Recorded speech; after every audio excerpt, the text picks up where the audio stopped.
A quick new idea, daily, from the world's greatest TEDx talks. I'm your host, Atossa Leoni, and this is TEDx Shorts.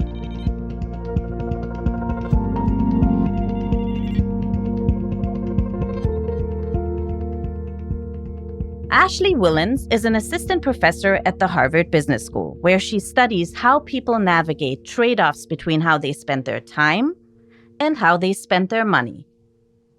Ashley believes that people feel more pressed for time than ever before because we prioritize earning money instead of gaining time.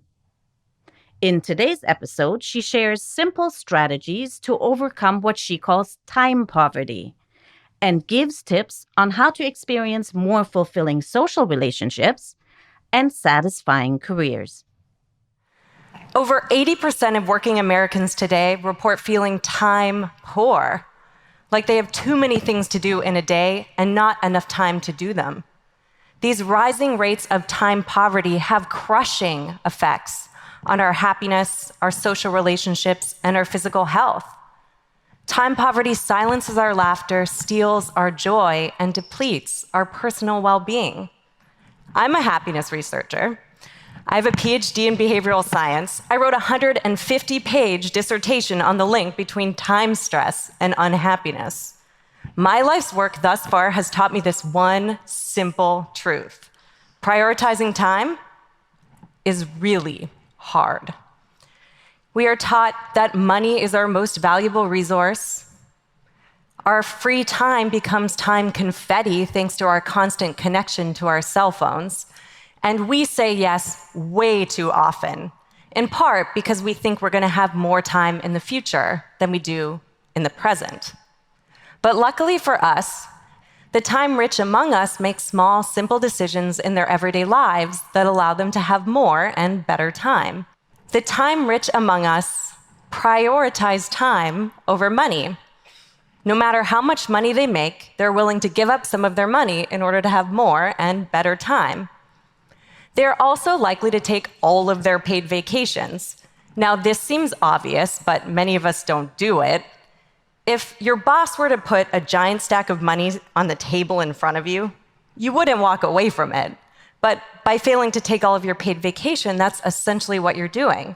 You're walking away from a gift of time. They also spend more time savoring their daily experiences. They also spend time engaged each day in activities that we know are good for happiness, socializing with friends and family, volunteering, and exercising, even if just for a few minutes. As it turns out, giving away our time for free by volunteering is one of the best ways to feel like we have more of it. Maybe they have more time for these activities because they're also willing to pay to outsource their most disliked tasks to others. My data suggests that simply spending as little as $40 to outsource our most dreaded task to others can really pay off in terms of happiness and stress. Lastly, the time-rich among us keep time-affluent to-do lists. Each day, we are rewarded with small moments of free time, like during our morning commute or while standing in line at our local supermarket. The time-rich among us don't squander this free time. They capitalize on it. They keep lists with activities that they can complete in these found moments, like texting their friend, calling their mom, or reading an ebook.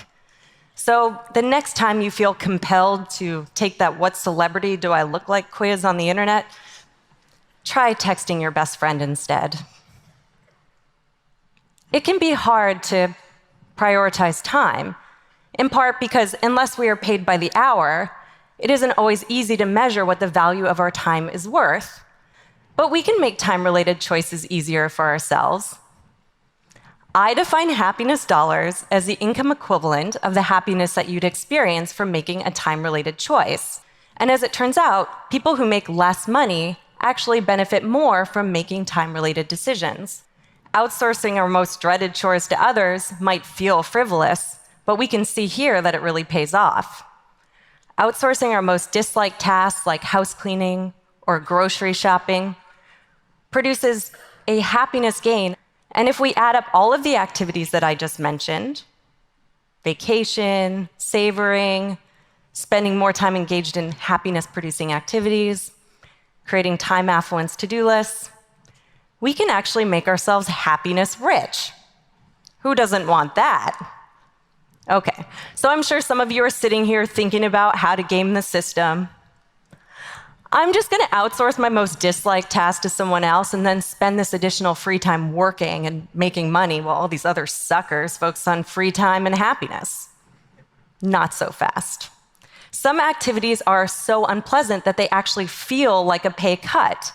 So if you spent all of your time outsourcing that you gained by outsourcing your most disliked task to others working, this would actually produce a net loss in terms of happiness. The purpose of this exercise is to see that being as careful with our time as we are with our money is an investment. Time is hard to account for. It is easily spent, squandered, stolen, and lost.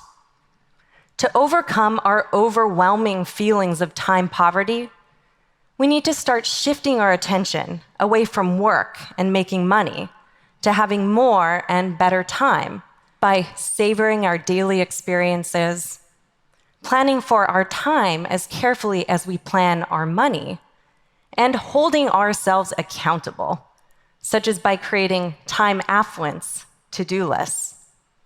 Our happiness depends on it.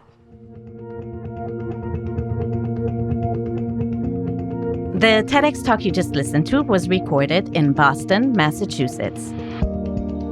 All TEDx events are independently organized by volunteers who believe in TED's mission of ideas worth spreading. Thanks to the organizing team at TEDxCambridge. Want to listen to more TEDx talks? Explore the entire archive on the TEDx YouTube channel. I'm Atossa Leoni. Thanks for listening, and see you tomorrow.